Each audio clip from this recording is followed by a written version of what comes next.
Las primeras mujeres que llegaron a nuestra jurisdicción consular, la de Bahía Blanca, tienen que ver con la Legión Agrícola Militar Italiana, un proyecto que los republicanos italianos, mazzinianos, que seguían a este gran pensador italiano, propusieron al Estado de Buenos Aires. De hecho, el Estado de Buenos Aires financió parte de este proyecto y llegaron alrededor de 600 soldados italianos y mucho más de 150 parientes, entre ellos estas mujeres.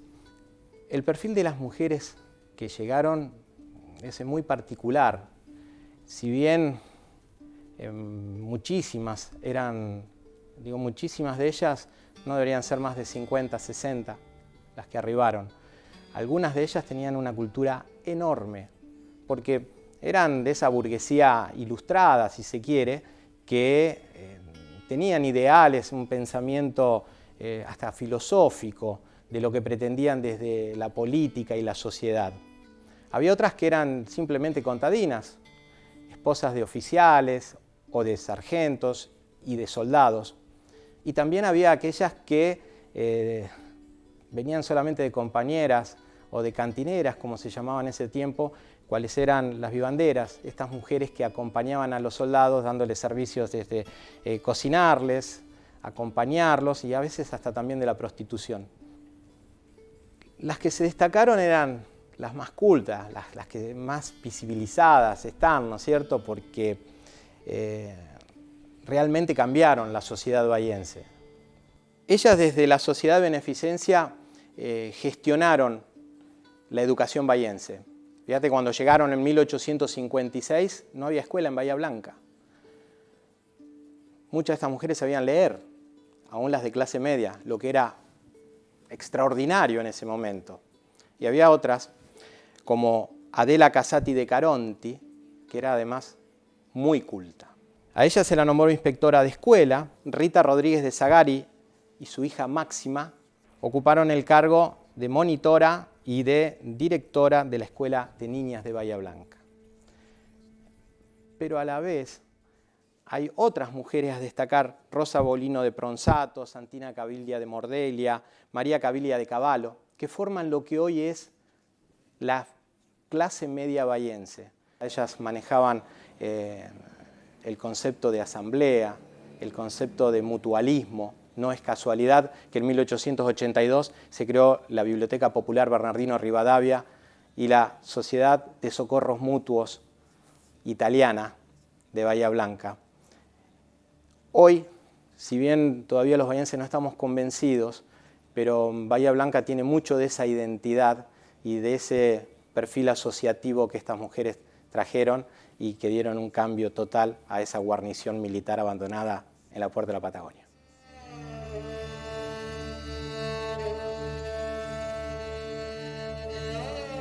El proceso migratorio que atravesó nuestro país entre 1880 y 1914 se caracterizó por la irrupción, la llegada al país de grandes contingentes de población extranjera, mayoritariamente del continente europeo, entre las cuales los italianos representaron asimismo un elemento de mucha importancia. Se estima que aproximadamente entre 1880 y 1914 llegaron a la Argentina unos 2 millones de habitantes provenientes de la península italiana, de los cuales a grandes rasgos también a lo largo del periodo, una tercera parte, un poquito más de una tercera parte, eran mujeres. Por lo tanto, las mujeres italianas representaron también un elemento de mucho impacto en la sociedad argentina. En cuanto a la colectividad, cabe destacar que por los mismos mandatos que solían pesar sobre las mujeres, digamos, de la permanencia en el espacio doméstico, terminaron siendo asociadas de algún modo a la salvaguarda de la identidad italiana. Ahora bien, no solamente su impacto en esta fase temprana se limita al espacio doméstico, porque las mujeres italianas también tuvieron un importante impacto en el mundo laboral. También crecientemente las mujeres fueron aumentando su participación en el mercado laboral y salir a trabajar en el espacio público.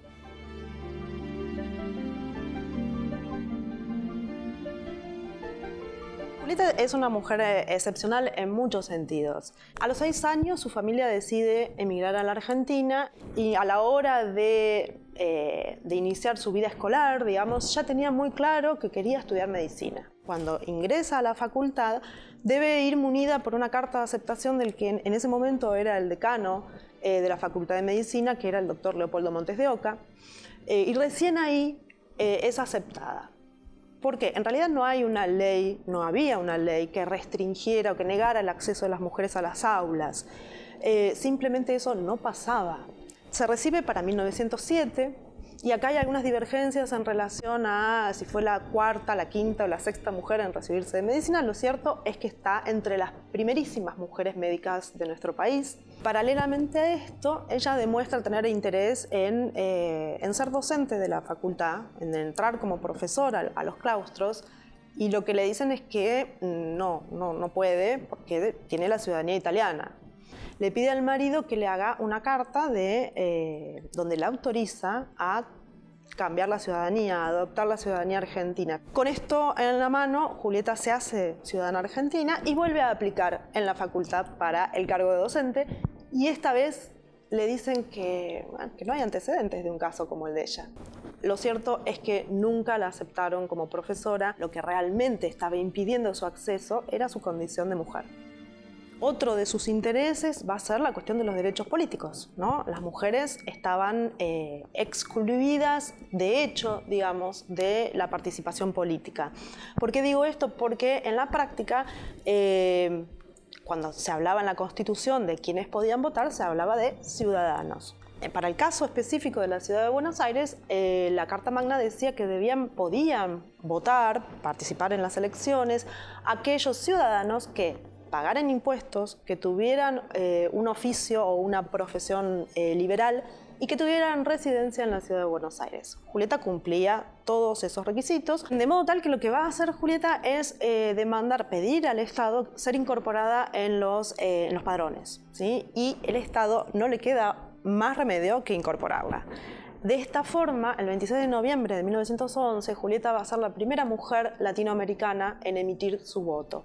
Rápidamente, al año siguiente, 1912, tanto el Consejo Deliberante de la Ciudad de Buenos Aires como la propia Ley Sáenz Peña, la sanción de la Ley Sáenz Peña, van a reparar esta fisura por donde se podía escapar esta cuestión de que las mujeres podían participar. Incansable, digamos, en la lucha política, para 1920 funda el Partido Feminista Nacional. De la mano de este partido se presenta a elecciones como candidata a diputada nacional. Sabido es que no se podía, digamos que las mujeres no podían hacerlo, y sin embargo ella lo hace igual y organizan unas elecciones de simulacro, digamos, ¿no? En donde las mujeres, todas ataviadas para la ocasión, conforman la mesa, está la urna sellada, todo como corresponde, y se llama la prensa. Esto es importante tenerlo en cuenta porque estos simulacros lo que hacen es poner el problema sobre la mesa, hacerlo evidente. Gracias a esto, gracias a estas presiones ejercidas por Julieta y sus compañeras de lucha, en 1926 hay una modificatoria del Código Civil que va a ampliar los derechos civiles de las mujeres, para lo cual ya no van a necesitar la autorización de un marido para hacer una serie de cosas, por ejemplo, testar, por ejemplo, pedir la ciudadanía, o sea, todas decisiones importantes en la vida de un individuo libre, racional, ahora las mujeres las van a poder hacer solas, autónomamente.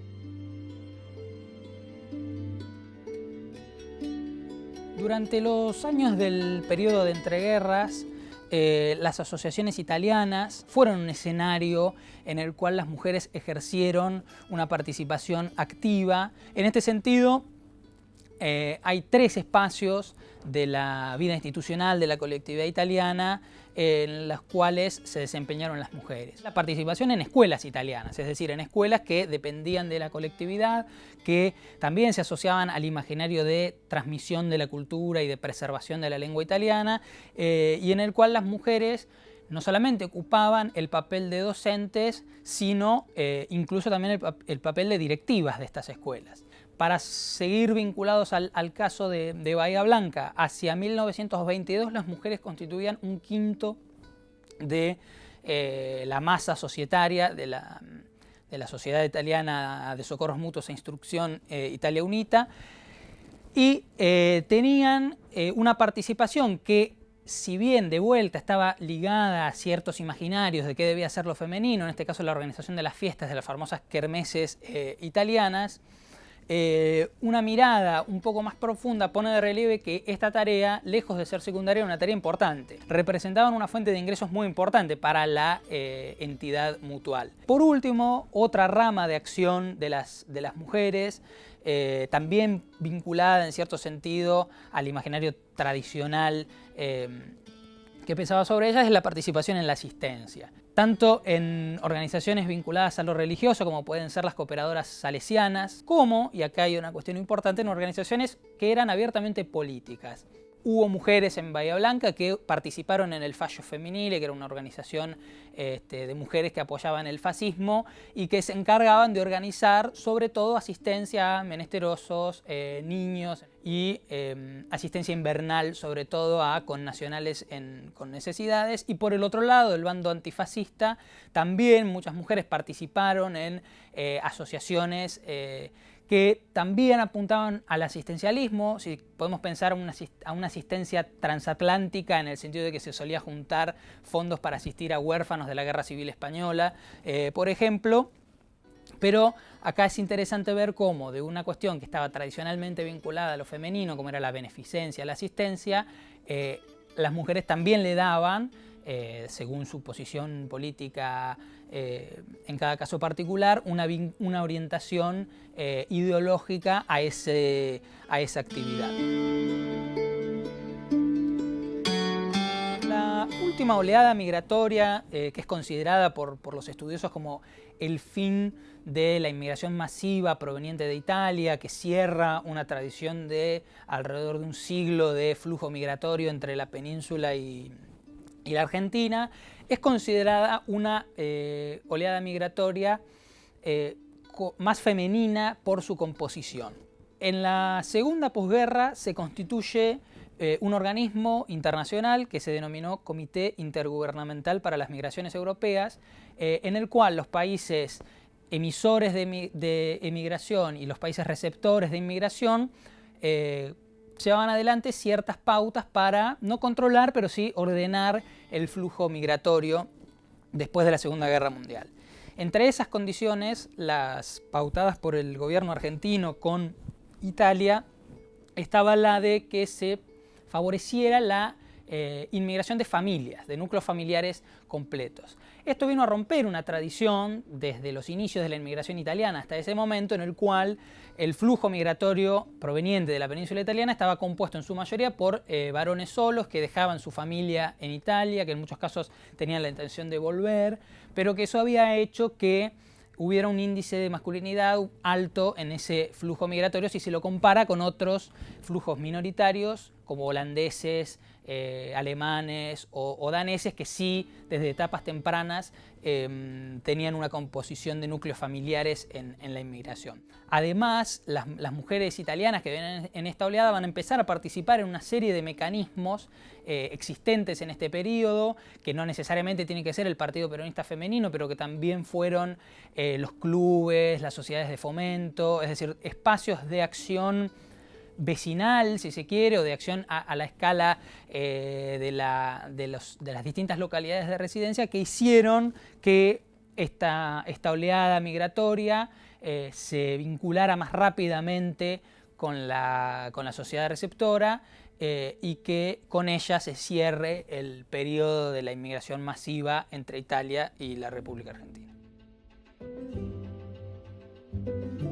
En la actualidad residen en la jurisdicción consular 37.862 ciudadanas italianas. El 90% de las ciudadanas italianas de la jurisdicción consular Bahía Blanca nació en nuestro país, demostrando los vínculos indisolubles que unen a Italia y la Argentina. Casi el 50% de las mujeres de la jurisdicción consular Bahía Blanca constituyen un grupo femenino con un gran futuro, si se tiene en cuenta su nada desdeñable proporción de jóvenes. Las mujeres de la jurisdicción bahiense son herederas de las miles y miles de italianas inmigradas que contribuyeron con su trabajo y su participación al establecimiento de una de las principales corrientes migratorias que nutrieron a la República Argentina.